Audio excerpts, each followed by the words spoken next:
welcome to the latest edition of Danny's Rock of Ages. This is where I like to talk about my favorite guitar players, give my opinions, and hopefully hear back some of yours as well. Today I'm going to talk about Neil Young. Something about Neil Young that kind of separates him from a lot of the other famous guitar players.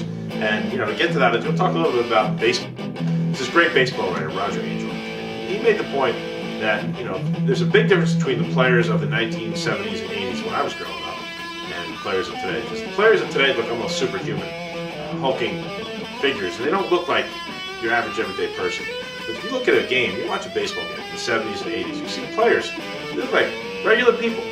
And growing up watching that, you have the feeling like, yeah, there's not that much that separates me from that person. And this has to do with some of the guitar players who were popular, who are popular. A lot of the guitar players that young kids, new players really look up to are the ones that are like the gods of guitar. I mean, we've all done this. It would be Hendrix or Eddie Van Halen.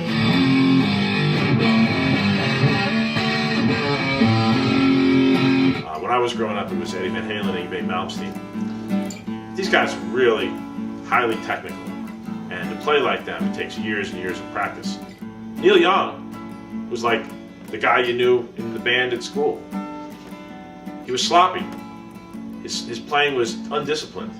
He didn't have great technique. I mean, he sounded like he had maybe started playing the guitar a few months ago. You don't have to be fast.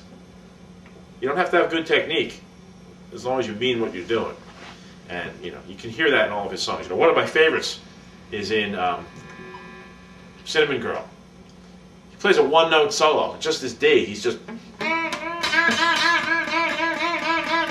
it's funny when you listen to it.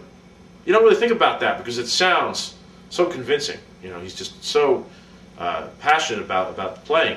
But, it took me a long time to realize that, yeah, that's only one note there. The band is changing, the chord is changing behind the note, but just one note. To me, is very inspirational as an artist, even as a writer. I enjoy writing, and what I think about writing too is it's not about how many words you use. It's about which ones you do. It's about having a meaning behind everything that you write. And for him, every solo he plays, it sort of tells a story. With everything I'm saying about Neil Young, I don't want to send the message that I don't admire his talent. I think he's very talented. I'm saying he's sort of rough in his technique, but one of the things that makes him great is that his courage.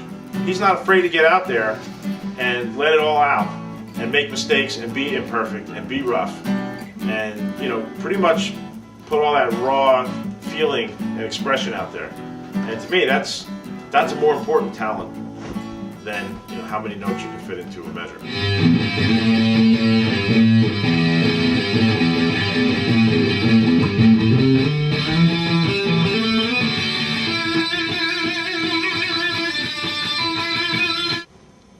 So I'd like to hear what you think about Neil Young as well. If you've got a comment, post it below.